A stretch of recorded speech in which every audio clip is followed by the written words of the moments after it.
Assalamualaikum warahmatullahi wabarakatuh. Jadi pada video kali ini, saya akan merangkum suatu film hacker asal Vietnam berjudul Bitcoin Heist yang rilis pada tahun 2016. Jadi, film ini mengisahkan aksi penipu ulung yang direkrut Interpol untuk mengungkap peretas terkenal yang dijuluki Ghost. Uniknya, upaya tersebut dilakukan dengan merencanakan pencurian Bitcoin dengan skala besar. Oke, bagi yang sudah penasaran dengan alur ceritanya, langsung aja kita masuk ke videonya. Dikisahkan seorang polisi sekaligus pemimpin satgas kriminal bernama Dada. Ia sedang mengincar gembong hacker buronan Interpol yang kerap melakukan kejahatan di dunia maya. Hacker ini menamai dirinya Ghost. Ia sangat terkenal karena dapat menciptakan virus yang dapat menguasai data para korbannya, lalu meminta kepada korbannya agar mengirimkan sejumlah uang untuk mendapatkan kembali datanya. Di sebuah hotel, polisi akan menyergap anak buah dari Ghost yang akan bertransaksi Bitcoin senilai 800.000 US dollar. Ghost sengaja menyimpan uangnya di dalam bentuk Bitcoin agar pemerintah tidak dapat membekukan uangnya. Namun pada saat bertransaksi, Ghost tidak pernah turun tangan. Dia hanya mengutus akuntannya bernama Put dan seorang pembunuh bayaran bernama Kay. Ketika mereka sudah selesai bertransaksi, penyergapan pun dilakukan. Adegan tembak-menembak pun terjadi, namun mereka sempat lolos dari kejaran polisi. Mereka berdua pun berpencar dan akan berkumpul di tempat yang sudah ditentukan. Saat itu, ponsel Kay yang berisi Bitcoin tertembak dan ia singgah di suatu konter HP untuk memperbaikinya. Di tempat itu, ada seorang gadis bernama V dan kakaknya bernama B. Mereka berprofesi sebagai gamers profesional karena di sana terlihat banyak piala, sekaligus mereka juga menjalankan usaha servis HP. Saat B memeriksa file di HP Kay, dia sangat terkejut melihat saldo Bitcoin sebesar 30.000 BTC atau setara dengan 7,5 juta US dollar. Tanpa berpikir panjang, ia langsung mentransfer saldo Bitcoin tersebut ke dompet Bitcoin miliknya yang saldonya masih nol. Put yang sedang menyamar di ruang pentas tiba-tiba menghubungi Kay dan memberitahunya bahwa saldo Bitcoin milik Ghost telah hilang. Kay pun menyadari bahwa itu ulah si B, si tukang servis HP. Kay lalu mengancam adik dari B dengan pistol agar segera mengembalikan saldo Bitcoin tadi ke tempat Bitcoin Ghost. B pun terpaksa menurutinya, tapi bunyi sirine mobil polisi yang lewat tiba-tiba mengalihkan perhatian Kay. Lalu si V sempat melawan dan ingin merebut pistol milik Kay. Akibatnya, B tertembak dan mereka terus melanjutkan perkelahian sehingga polisi datang dan menembak mati Kay di tempat. Sementara, Hook juga ditangkap oleh Dada. Scene pun berpindah ke suatu kantor polisi. Di sana, Dada diberi teguran dan sanksi oleh ayahnya yang sekaligus atasannya. Itu karena korban berjatuhan sangat banyak dan ia tidak berhasil mendapatkan dompet Bitcoin milik Ghost. Dan data di ponsel Kay sudah dihapus oleh B pada saat memperbaikinya. Tapi Hook, akuntan Ghost, hanya dikenal pasal ringan sehingga masa tahannya hanya 8 bulan dan maksimal 1 tahun. Senjata dan kartu anggota milik Dada disita sementara oleh ayahnya. Dada lalu mendatangi Hook dan membawanya di suatu tempat. Di sana, Dada menyiksa Hook dan ingin menggali informasi lebih dalam tentang Ghost. Hook pun membeberkan bahwa orang yang disebut Ghost itu adalah Thomas Nam, seorang programmer asal Korea Selatan, sekaligus pemilik perusahaan programmer cyber terkenal bernama Chimera yang telah bekerja sama beberapa bank sentral di seluruh dunia yang terkait dengan keamanan jaringan perbankan. Ghost menciptakan virus yang bernama Crypt yang digunakan untuk menghacker komputer orang dan meminta tebusan. Hook bisa membantu menangkap Thomas dan menemukan bukti kejahatan Thomas berupa dompet Bitcoin dengan syarat Dada bersiap memenuhi keinginannya. Ia meminta membakar berkas penyelidikan sebelum masuk ke sistem. Dada pun akhirnya memenuhi keinginan Hook. Dia masuk diam-diam ke dalam kantornya dan mengambil berkas penyelidikan Hook, meskipun ia sempat diketahui oleh rekannya sendiri. Namun ia mengabaikannya. Ia berkata bahwa itu adalah salah satunya cara untuk bertemu dengan Ghost. Dada membawa berkas itu ke hadapan Hook dan membakarnya. Hook akhirnya bebas dan bekerja sama dengan Dada untuk menangkap Ghost. Mereka mulai merencanakan untuk mencuri cincin permata berbingkai yang dipakai oleh Ghost, yang mana cincin itu menyimpan kode QR untuk mengakses dompet milik Ghost yang tersimpan di ruang rahasia miliknya. Agar misi mereka berjalan mulus, mereka menemui Jack, seorang pesulap hebat yang terkenal. Kebetulan, Jack juga adalah mantan kekasih Dada. Dada yang sudah mengetahui sifat asli Jack membongkar kedok Jack saat melakukan aksi sulap tadi. Ternyata Jack telah menukar jam tangan Rolex seorang pengusaha dengan jam tangan KW yang dibawanya. Dada kemudian meminta Jack untuk mempertemukannya dengan orang yang telah membuat tiruan jam itu dan mengancam menyebloskan Jack ke penjara jika Jack menolak memenuhi permintaannya. Mereka akhirnya menemui Yuhan, seorang penipu dan ahli imitating. Berkedok ahli permata yang kerap mengelabui korbannya dengan cara menukar permata korbannya dengan permata tiruan yang dibuatnya sendiri. Luhan juga memiliki seorang anak perempuan bernama Lee yang berusia 10 tahun dan sangat ahli dalam urusan pencurian. Ia kerap masuk ke dalam rumah orang kaya dan mengambil barang-barang mahal. Sebagai orang yang mengetahui seluk-beluk Thomas, Hook mulai mengadakan rencana tahap awal. Mereka akan membuat cincin turunan Thomas. Scene berganti di sebuah kafe. Dada berusaha untuk menyamar sebagai asisten Jack. Dada berusaha merayu Thomas agar mengundang Jack ke acaranya sebagai bintang tamu. Ia memasang kamera pada baju yang dipakainya agar bisa mengambil foto cincin milik Thomas. Dada berhasil menjalankan tugasnya dengan baik. Ia berhasil mendapatkan foto cincin Thomas dan dia juga berhasil meyakinkan Thomas untuk mengundang Jack sebagai bintang tamu di acaranya. Dada dan Hook kemudian mendatangi V yang saat itu menjaga kakaknya yang sedang berada dalam rumah sakit. Dada memujuk V agar mau mengembalikan Bitcoin Thomas yang masih tersimpan di komputer B sebagai barang bukti untuk di pengadilan nanti. V bersedia memberikan Bitcoin tersebut, namun dengan satu syarat. Dada melibatkan V dalam penangkapan Ghost. Namun Dada tidak setuju dengan alasan dia tidak ingin membahayakan warga sipil. Tapi V meyakinkan bahwa dia adalah hacker terbaik. Dan mereka juga membutuhkan seorang hacker untuk membantu menangkap Ghost. Akhirnya, Dada pun bersedia. Namun memang pada kenyataannya, ruang penyimpanan Bitcoin Thomas memiliki sistem keamanan yang berlapis-lapis, dimulai dari PIN, scan retina, dan kode QR pada cincin permatanya. Mereka mulai mempersiapkan peralatan dan menyusun strategi untuk masuk ke ruang rahasia milik Thomas. Mereka pun menyadap CCTV rumah Thomas yang memudahkan untuk menyusup. Singkat cerita, malam pesta pun tiba. Mereka mulai mengambil peran sesuai dengan rencana yang telah dibuat. Dada dan Jack berperan sebagai bintang tamu. V berjaga di mobil untuk bertugas menghack sistem keamanan ruang rahasia milik Ghost. Luhan menyamar menjadi pelayan. Lin bertugas menyusup masuk ke ruang rahasia milik Ghost, sementara Hook berusaha berpura-pura mengembalikan saldo milik Ghost yang berisi 30.000 Bitcoin. Saat Ghost mulai memverifikasi kartu yang diberikan oleh Hook, V mengintip kode PIN yang dimasukkan oleh Thomas pada pintu masuk penyimpanan Bitcoinnya. Sementara itu, Dada mengirimkan gelas yang berisi sidik jari Thomas kepada V untuk mereka tiru. Pertunjukan sulap pun dimulai. Jack mengundang Thomas ke depan untuk bermain. Awalnya Thomas menolak, tetapi Dada datang merayu Thomas. Thomas pun akhirnya mau juga. Saat Jack mengajak Thomas berjabat tangan, ia dengan cepat menukar cincin milik Thomas.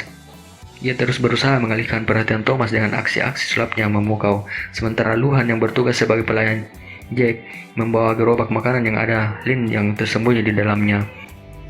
Lin mulai memasuki ruangan Thomas dengan memanjat melewati atas ruangan itu, karena hanya sisi itu yang tidak dijangkau oleh sinar laser. Ia juga memasang kamera agar V mudah memantaunya, namun saat akan sampai, sepatu roda yang dipakai oleh Lin tersangkut dan tak sengaja ia menyentuh sinar laser itu, sehingga menyebabkan alarm berbunyi. Mengetahui ada penyusup yang masuk, anak buah Thomas masuk dan menangkap Lin. Untungnya Lin disemat oleh ayahnya. Hook tak tinggal diam, ia langsung masuk dan mengambil alih tugas Lin, membobol mainframe dan Bitcoin milik Thomas, sementara V memandunya dari mobil. Setelah berhasil menguras saldo Bitcoin milik Thomas, mereka semua kembali ke mobil. Di tengah perjalanan, mereka semua sangat senang karena telah berhasil menyelesaikan misinya, dan sebentar lagi akan memenjarakan Thomas alias Ghost. Tetapi secara tiba-tiba, mobil mereka sepertinya sengaja ditabrak oleh mobil lain. Setelah mereka tersadar, ternyata mereka semua sudah terikat. Thomas berbicara lewat speakerphone. Thomas meminta agar mereka mengembalikan Bitcoin yang telah mereka curi. Thomas mulai mendesak V agar memberitahukan password dompet Bitcoin milik kakaknya yang berisi 30.000 Bitcoin yang telah dicuri darinya, atau satu persatu temannya dibunuh. Tapi V menolak. Anak buah Thomas mulai menikam Hook pada bagian perutnya. Mereka semua pun histeris dan ketakutan, dan kini giliran Lin, tetapi akhirnya V bersedia memberitahukannya. Keesokan harinya, mereka terbangun di area persawahan dengan luka sisa penyiksaan yang mereka alami semalam. Sementara jasad dari Hook tidak terlihat. Scene pun berganti. Di kantornya, Dada kembali mendapat teguran oleh ayahnya sekaligus atasannya karena telah gagal menangkap Ghost. Ayahnya terpaksa menyerahkan kasus ini kepada rekan Dada. Kemudian, mereka semua sedang berkumpul sambil meratapi kegagalannya.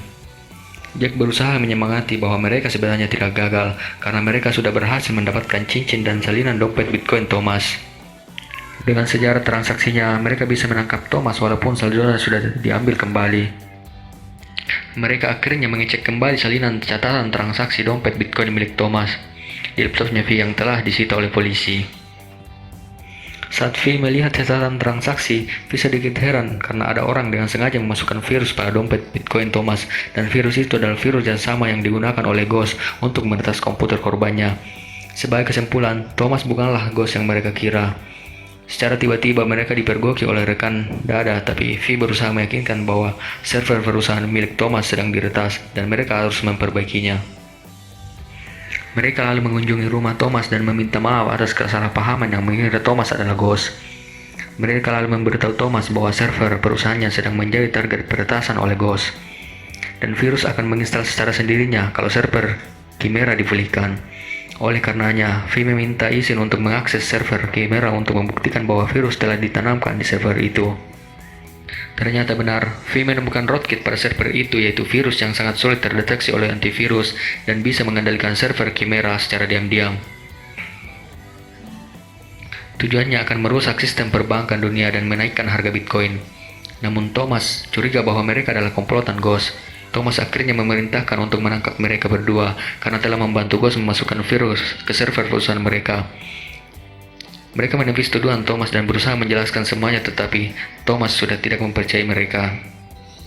2 minggu kemudian di kota Taipei, Huck yang sudah dianggap sudah mati terlihat sedang asik berduaan dengan wanita cantik. Mereka sedang melakukan transaksi Bitcoin. Di sisi lain, ada Dada yang sedang memantau dan berkata, "Kenal kau Ghost?" Sampai di sini kita telah mengetahui bahwa Ghost sebenarnya adalah Huck. Ia memanfaatkan semua penipu ulung termasuk Dada seorang polisi untuk mencuri Bitcoin Thomas, sekaligus menanamkan virus sistem perusahaan Chimera sehingga ia bisa menaikkan harga Bitcoin. Tapi kini ia telah terlacak oleh teman-temannya. Dimulai pertemuannya dengan si Jack pesulap handal. Saat makan malam di sebuah hotel, Jack sengaja menyorotinya dan berkata bahwa trik sulap pertamanya yang paling hebat adalah membuat temannya hidup kembali. Setelah acara selesai, Jack menghampiri Huck dan meminta maaf telah menyorotnya. Meski Huck sempat emosi, tapi akhirnya ia merasa terpojokkan dengan perkataan Jack bahwa Jack dan teman-teman lain telah dideportasi dari Vietnam karena ulah Huck. Jack juga bercerita tentang keadaan V yang sedang mengalami masa-masa sulit karena ia harus dideportasi sementara kakaknya masih koma. Ia lalu memberikan nomor HP V kepada Huck. Dalam perjalanan pulang, Huck dibuntuti oleh seorang pengendara motor sampai di depan apartemennya. Lalu keesokan harinya, Huck pun bertemu dengan V. Huck mengajak V untuk makan malam sekaligus menjelaskan alasannya melakukan itu semua. Tapi V menolak dan V kembali ke tempat kerjanya. Tak sengaja Huck melihat Luhan yang sedang menyiram bunga. Mengetahui dirinya sedang diawasi, ia segera mengejar Luhan. Begitu mendapatkan Luhan, Huck langsung mengancam Luhan dengan sebuah pisau sambil menginterogasinya. Luhan menjelaskan kalau sebenarnya sebentar malam dirinya akan ditangkap polisi dan teman-teman lain sudah membutuhkannya selama 1 minggu. Luhan bersedia membantu Huck kabur dari kejaran polisi, asalkan dia diberi imbalan 2.000 Bitcoin. Huck akhirnya bersedia, dan saat kembali ke apartemennya, ia dikabari oleh V kalau V bersedia makan malam dengannya, dan memberikannya kesempatan untuk menjelaskan semua yang telah terjadi. Huck yang sudah mengetahui rencana mereka, mulai waspada. Luhan yang tergiur oleh imbalan dari Huck sepertinya sangat bersemangat membantu Huck. Mereka berdua mengelabui Dada dengan menggunakan 2 mobil yang mirip dan akhirnya rencana mereka berhasil. Mobil yang dibuntuti oleh Dada ternyata mobil yang dikendarai oleh Luhan, sementara V hanya menuruti kemana Huck akan membawanya makan. Mereka berdua pun menaiki sebuah kapal agar mereka aman dari gangguan. Walau sebelumnya Huck menyita HP V agar tidak terlacak oleh Dada. Tapi setelah kapal berlabuh, Dada dan timnya mengepung mereka. Huck tertembak pada bagian bahunya. V berinisiatif membakar kapal dan menceburkan diri ke laut bersama Huck. Ki membawa Huck ke tempat yang tidak terjangkau internet. V mengaku bahwa dia telah dipasang pelacak di bagian lengannya, sehingga Dada bisa melacaknya di tengah laut. tapi sekarang alat itu sudah rusak. V lalu merawat Hook yang sedang terluka. Hook kemudian memberikan V 3.000 Bitcoin untuk ditukarkan besok pagi. Hook juga mengajak V untuk kabur ke Cina dan memulai hidup baru di sana. Ia juga berjanji akan menjemput kakaknya dan merawatnya bersama-sama. Vin pun tersenyum. Keesokan harinya, seisi kamar tiba-tiba terguncang seperti terjadi gempa. Begitu ia mencoba membuka pintu, ternyata pintunya terkunci. Ia kemudian mencoba mendobrak pintu. Ia pun berhasil, tetapi dia sangat kaget ternyata rumah yang ia tempati adalah sebuah peti kemas. Dan saat itu sedang diangkat tinggi-tinggi oleh kren. Untungnya, ia bisa bergelantung sehingga ia tidak langsung jatuh ke bawah. Pada saat itu, Lin yang sedang mengendalikan kren itu menyapa Huck. Sementara Dada dan Jack serta polisi lainnya sedang menunggu di bawah dan sambil menodongkan senjata ke arah Huck. Sin pun berpindah ke penjara. Huck dan Dada sedang berbicara mengenai semua perbuatan yang telah dia lakukan. Mulai dari membuat virus yang bernama Krait, mencuri Bitcoin Thomas, dan menghack Chimera dengan memperlarat mereka semua. Tapi akhirnya, Dada menceritakan trik mereka menangkapnya. Dada dan Luhan ternyata bekerja sama, mensiasati Huck untuk membuatnya percaya bahwa Interpol sedang melacaknya di Taiwan. Faktanya, itu hanya akal-akal mereka saja sehingga Huck panik dan mereka bisa menangkapnya dengan mudah. V juga memberitahukan keberadaan Huck kepada Dada setelah berpura-pura berpihak kepada Huck. Tapi Dada masih terlihat kesal dikarenakan ia mengetahui Huck telah berhasil mengatur pengurangan hukuman yang semestinya seumur hidup menjadi 8 bulan karena Huck masih memiliki cukup waktu untuk menghapus data transaksi pada saat masih tergantung di peti kemas. Dengan demikian, ia berhasil menghilangkan bukti bahwa ia adalah Ghost. Namun dengan nada kesal, Dada memperingatkan bahwa dirinya bersumpah tidak akan membuat Huck keluar dari penjara itu selamanya. Film pun selesai. Terima kasih sudah menonton video ini. Jangan lupa klik tombol subscribe, like, dan share agar saya tetap semangat membuat video-video baru.